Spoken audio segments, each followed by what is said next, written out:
One of my favorite stickings to use on the drum set is the 6-stroke roll. I have plenty of videos on my channel showcasing how to break down this rudiment and apply it in a bunch of different ways on the drum set.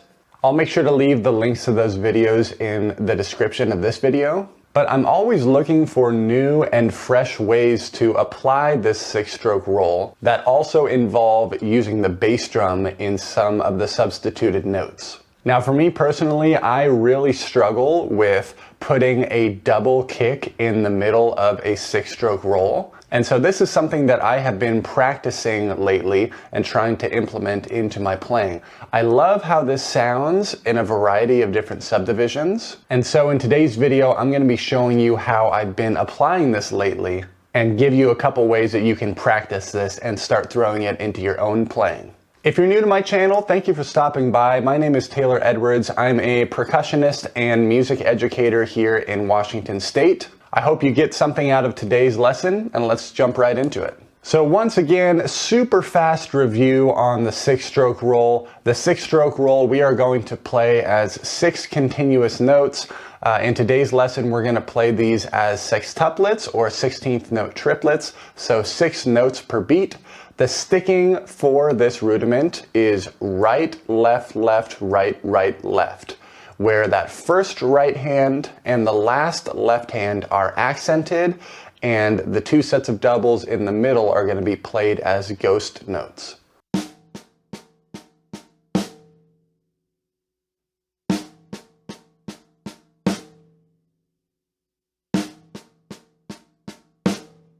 Now, if we loop that over and over and over again, it sounds like this.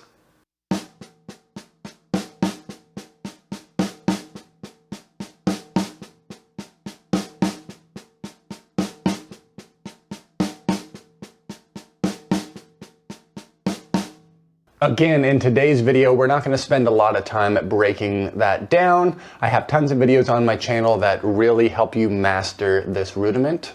But where things get difficult and tricky, for me especially, is if I want to substitute a double bass drum hit in the place of that right hand double. So now the sticking is going to be right, left, left, kick, kick, left, where again the first right hand and the last left hand is going to be accented, but I'm now putting a double kick in the midst of that low right hand double. Very slowly, that's going to sound like this.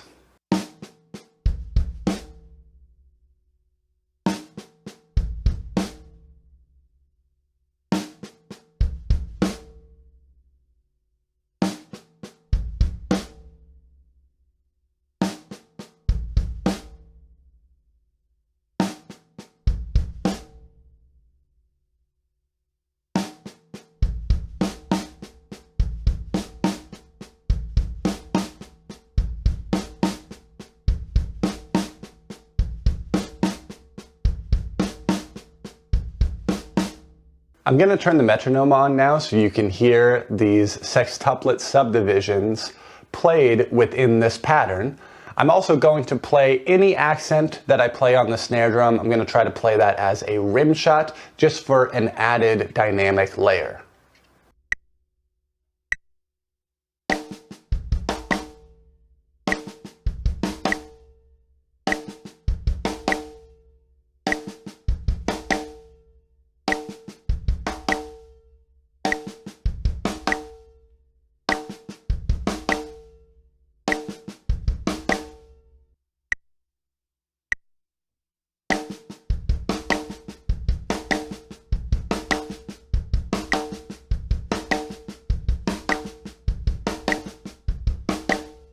Now, one thing that you might already be noticing if you're listening to my playing here, I'm already starting to struggle a little bit connecting this double in my foot to that low left hand double that I have in my left hand. There always seems to be kind of a little bit of a gap or like physical glitch, it feels like, in my body when I'm trying to piece that together. And maybe when you go to try to play this, you also experience that. But I know for me personally, that's something I really struggle with. So as you're practicing this, continue to play this nice and slow. Make sure all the notes are evenly spaced. Make sure you're getting good height control in your hands so we are getting nice volume contrast. Now very slowly I'm going to try to put this into an exercise of 1 measure of a groove and then just playing this fill on the snare drum. So that's going to be 4 repetitions of this 6-note pattern in order for us to get a full measure long fill.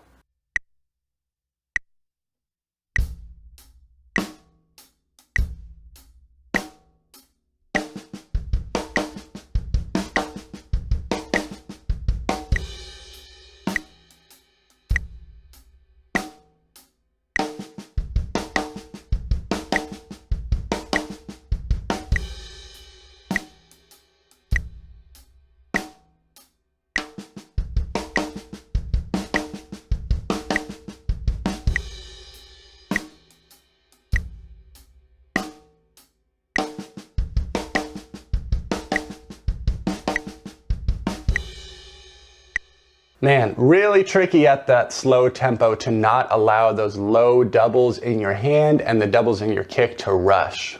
Now where the fun part comes in is where you start moving your hands around to different surfaces. I'm going to keep the low left hand double always on the snare drum played as ghost notes, but I'm going to allow those accents in my hands to move around to different drums.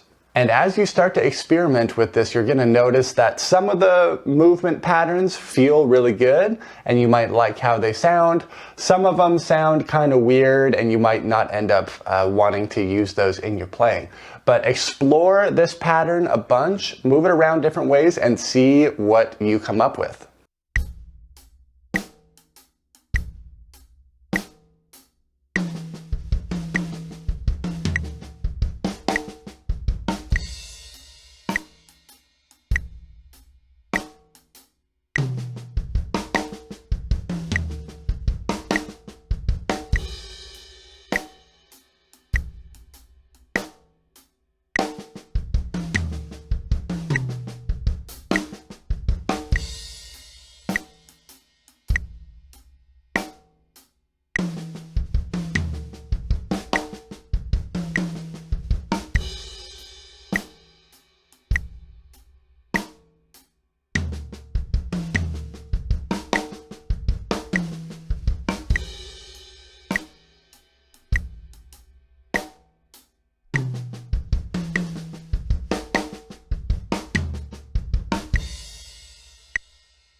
Okay, we're going to speed this up a little bit and you can really start to hear how cool this can sound once we kick up the tempo a bit.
So you can hear even at that tempo, everything is not perfectly clean and even. Again, this is something that I'm constantly trying to put into my playing and work on. And as I was going through that kind of exploration with those fills, there were some movement patterns I did where I was like, boy, if this was any faster, that wouldn't have worked out. Especially once you start getting into some crossovers, depending on where you're placing those notes, things can feel kind of awkward. Just for fun, I'm going to kick up the tempo a little bit so you can start to kind of hear how this sounds once we bump up the tempo even more.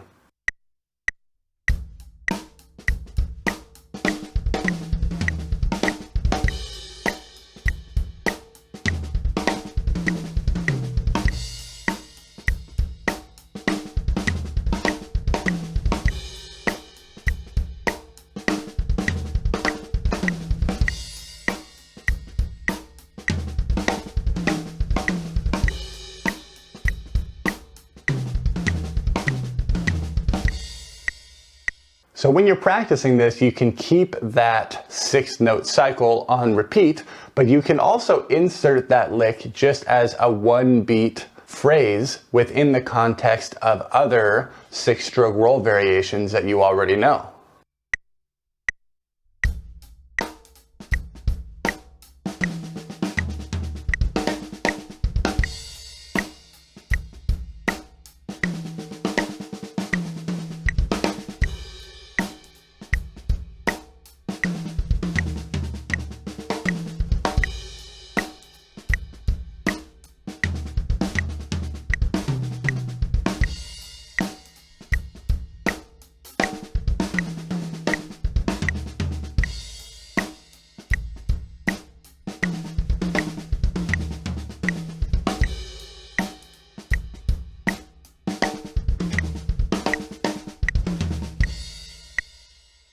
I personally really like how that sounds, just inserting that one phrase idea in the context of other hand combinations that I'm already really comfortable with. So let me know down in the comments what you think of this pattern. Happy practicing. This is something obviously I need to continue to work on as well, but it's really exciting to start getting these new combinations into my playing.